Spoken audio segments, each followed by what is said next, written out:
मेरे हिंदू भाइयों, तुम जो सारा दिन गला फाड़ फाड़ कर, उंगलियां तोड़ तोड़ कर, be stand with Israel social media पर लिखकर अपने आप को जलील कर रहे हो, इसको बंद कर दो, क्योंकि इजराइल किसी का सगा नहीं है। ब्रेकिंग न्यूज़ ये है दोस्तों कि आयरलैंड की सेना जो कि यूएन पीस कीपिंग फोर्स में तैनात है और यूएन की मिलिट्री के साथ लेबनान और इजराइल के बीच तैनात है बॉर्डर पर, उसने इजराइल के कहने पर पीछे हटने से इनकार कर दिया, क्योंकि इजराइल कह रहा था कि आप यहाँ से हट जाओ, और आयरलैंड की फौज ने मना कर दिया कि ये हमारा काम है, हमारी ड्यूटी है कि इस बॉर्डर पर हम तैनात रहें।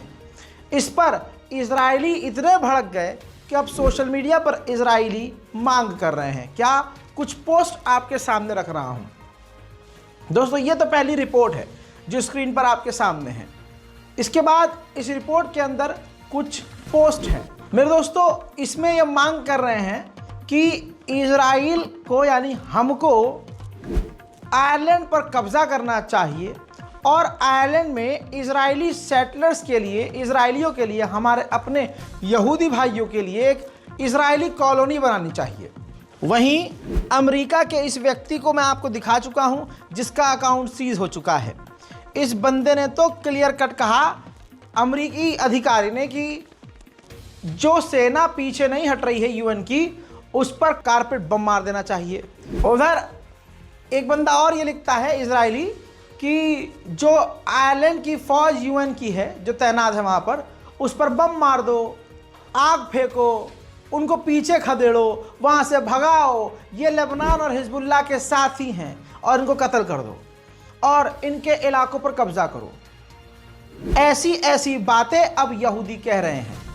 याद रखिए, एक पूरा देश, एक पूरा जो ज़बरदस्ती का देश बना हुआ है, वो पूरा कट्टरवादी है और एक तरह से हैवानियत पर उतरा हुआ है।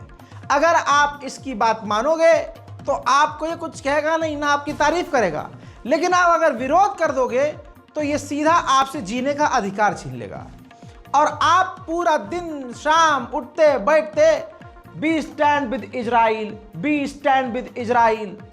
अबे हाल ऐसा है आपका कि आप लहंगा रोटी में रख के खा रहे हो, गू खा रहे हो, पेशाब पी रहे हो, बात इजरायली कर रहे हो। उधर इजराइल कमाल अदवान हॉस्पिटल पर खतरनाक गाजा के अंदर बमबारी कर रहा है।